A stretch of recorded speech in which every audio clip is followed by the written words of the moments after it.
remember, it's not about are they bendy or not they bendy. They are there for reference for the distance.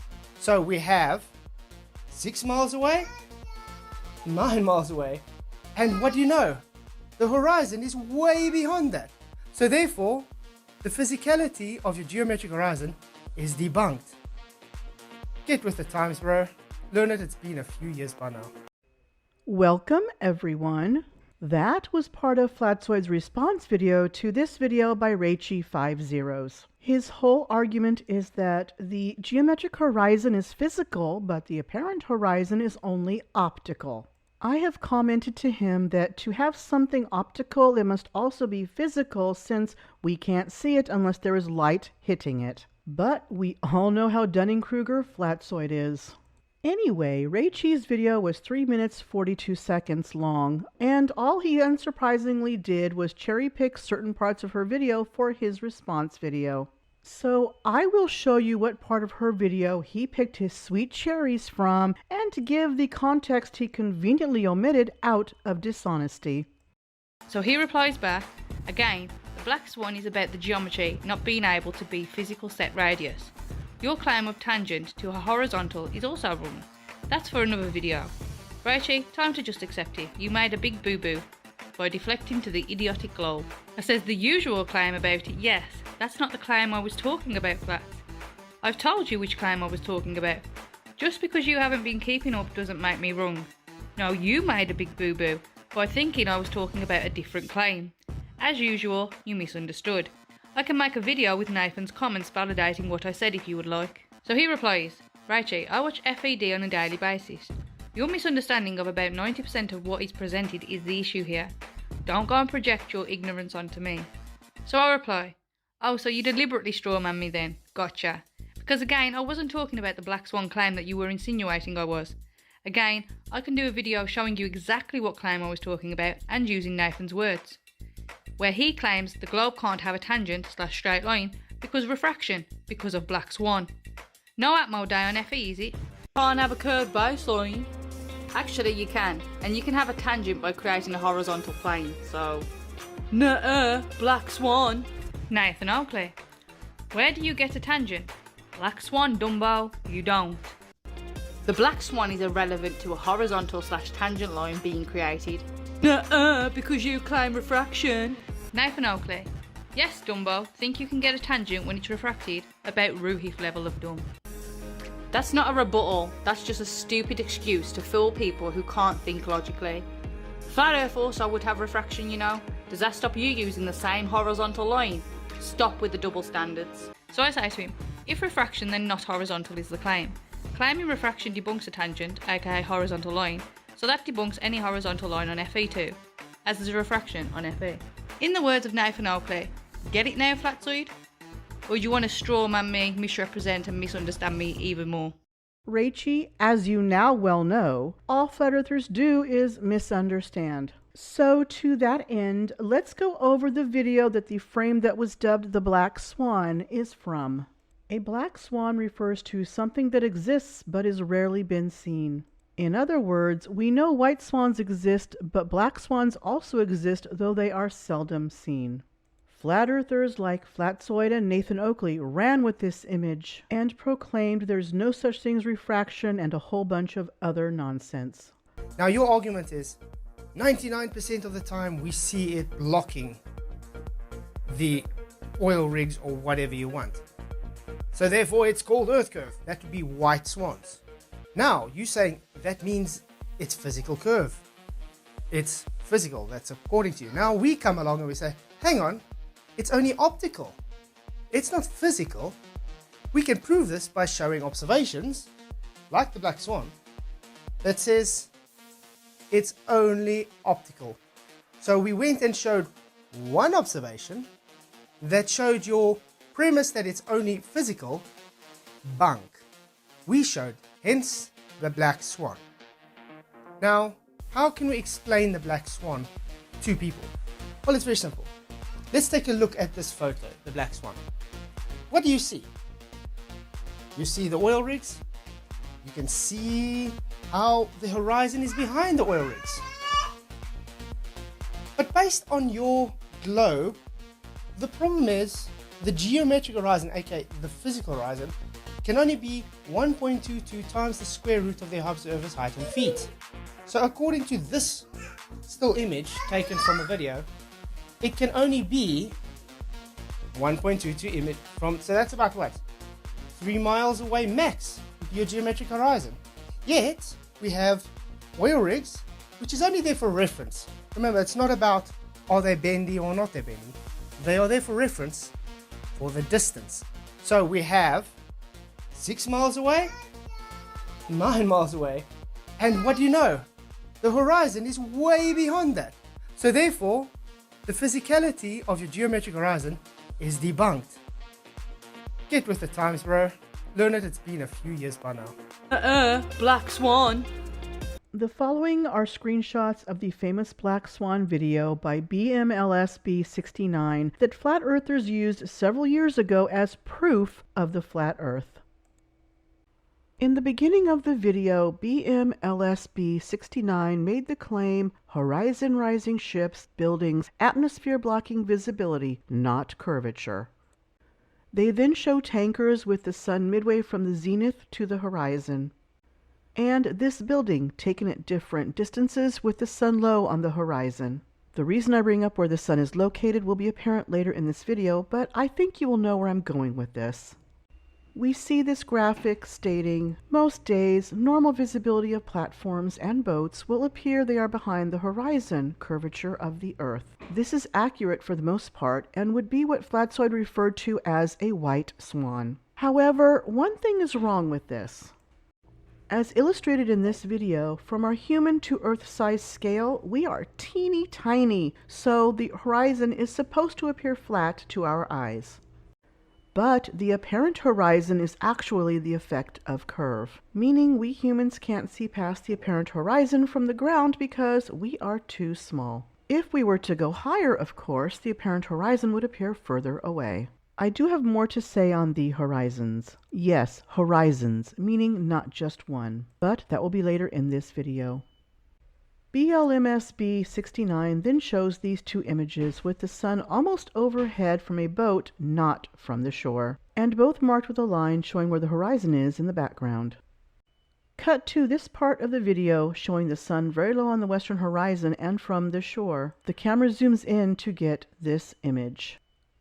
The platform in the front is missing part of its legs, while the further platform is missing its legs and the bottom of the base. This is what is normally seen as stated by BMLSB69. We now see this graphic stating, once in a while, not very often, there will be days when conditions are right to see a full image. Once in a while, not very often, meaning not most days normal visibility of platforms and boats will appear they are behind the horizon, the following can be seen. This is the there will be days when conditions are right to see a full image part of the statement. This time, the sun is low on the horizon on the east and the warm air is hitting the cold water, causing looming. This is what Flatzoid refers to as a black swan. And the final graphic stating same location, same elevation, different horizon levels. Then BMLSB69 does a blink test before proclaiming no curvature. This is a good spot to talk about horizons and how, like the scientific method, like definitions of words, there are more than one. From Andrew T. Young at San Diego State University, all cited links in the description below. Distance to the horizon. Introduction. People often ask how far you can see or how far it is to the apparent horizon. These questions are somewhat different. Obviously, you can see high mountains farther away than low hills or flat islands. But the answer is affected by terrestrial refraction in both cases. Let's first consider these distances without refraction, and then add in the complications of varying refraction. Finally, we will consider other atmospheric effects that play a part. Without refraction, the matter is very simple. Here's the diagram from my dip page. It shows a vertical plane through the center of the Earth at C and the observer at O. The radius of the Earth is r, and the observer's eye is height, h, above the point S on the surface. Of course, the height of the eye and consequently the distance to the horizon is greatly exaggerated in this diagram. The observer's astronomical horizon is the dashed line through O, perpendicular to the Earth's radius OC. But the observer's apparent horizon is the dashed line OG, tangent to the surface of the Earth. The point G is the geometric horizon. Elementary geometry tells us that because the angle between the dashed lines at G is a right angle, the distance OG from the observer O to the horizon G is related to the radius r and the observer's height h by the Pythagorean theorem. R plus h squared equals r squared plus OG squared, or OG squared equals r plus h squared minus r squared. But if we expand the term, r plus h squared equals r squared plus 2rh plus h squared, the r2 terms cancel and we find OG equals square root 2rh plus h2. Refraction considered simply. Now let's try to allow for refraction. Usually the air is densest at the surface, so the rays of light are concave toward the surface. See the bending page for the details. The solid arc OH now represents the curved line of sight. H is the refracted apparent horizon. Notice that refraction lets us see a little farther if the ray is concave toward the Earth, as shown here. If we can assume a constant lapse rate in the air between the eye and the Earth's surface, and if the observer's height is small compared to the 8-kilometer height of the homogeneous atmosphere, then we can assume the curved ray is an arc of a circle. This assumption makes things easy because the relative curvature of the ray and the Earth's surface is all that matters. In effect, we can use the previous result, but just use an effective radius of curvature for the Earth that is bigger than the real one. Recording note here. This doesn't mean that the radius of the Earth actually changes, as Flatzoid claims. It merely changes in the calculations. This assumption is made so often that it's conventional in surveying and geodesy to see a refraction constant that's just the ratio of the two curvatures. A typical value of the ratio is about 1/7. That is, the ray curves about 1/7 as much as the Earth does. Or equivalently, the radius of curvature of the ray is about 7 times that of the Earth's surface. Recording mom here. I looked high and low for what the apostrophe after R is. I know it means feet in distances, but in this case, I don't think that is what this refers to. Though I could be wrong, it probably is foot, but I'm just going to say apostrophe for now. If anybody wants to correct me in the side chat or in the comments, please feel free. I would really love to know. 1/r apostrophe equals 1/r minus 1/7r equals 6/7r. So that r apostrophe equals r times 7/6. Recording mom here. Those could be fractions, but I'm going with ratios because it did say ratio in the above text. That would make r apostrophe about 7,440 kilometers, so that the distance to the horizon in kilometers is about 3.86 kilometers times the square root of the height in meters, or about 1.32 miles times the square root of the height in feet. In fact, this latter result for English units is nicely summed up by the old rule that 7 times the height in feet is 4 times the square of the distance to the horizon in miles, i.e., distance to horizon miles equals square root 7 times h feet over 4. NIMA has an online calculator that offers both English and metric units. Unfortunately, they put out far too many decimal places, giving a misleading impression of precision. Also from Andrew T. Young, circa 2009. Looming and sinking are the simplest of all the refraction phenomena. They're simply abnormally large and small refraction, respectively. As was first shown by Lambert or Lambert, 1759, a constant density gradient in the lower atmosphere produces only a vertical displacement of distant objects, not a distortion. So looming is just an exaggeration of normal refraction produced by a steeper than usual decrease in density with height. As Talman, 1932, says, when abnormal refraction increases the apparent elevation of distant objects, often lifting above the horizon things normally below it, the process is described as looming. Because we associate a certain apparent altitude with a certain distance, this phenomenon generally makes the objects seem nearer than they really are. Here we have images of both of the oil rigs off the coast of Santa Barbara, California. Note the black swan image with its looming apparent horizon, which is rarely seen unless conditions are right, i.e. there is a high amount of refraction, versus the oil rigs behind the geometric horizon, which is normally seen when there is little refraction. I know. I have said that we see the apparent horizon instead of the geometric horizon, and in some cases, like the black swan, that is true. But I can admit, after looking into horizons, that I was wrong. Wow, a globe shill admitting they were wrong? Who'da thunk it?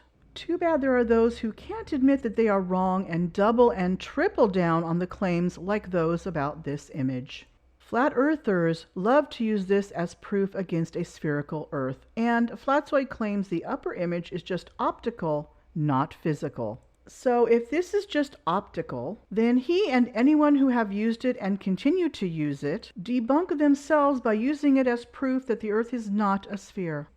As I have said before and will continue to say, for us to see anything, light must hit it first so we can see it optically. Therefore, whatever we see has to be physical. I am sure this will get ripped apart and the denial will flow like water seeking its level. But someone who is on the fence might see this and hopefully think twice about believing flat Earth claims and hopefully actually do research into the shape of the Earth before they make up their own minds. Don't forget to do all the YouTube-y things like, share, comment, subscribe if you haven't already, and hit the notification bell and click all to get notified when I upload new content. Thank you for watching. You are all awesome. See you in the next video.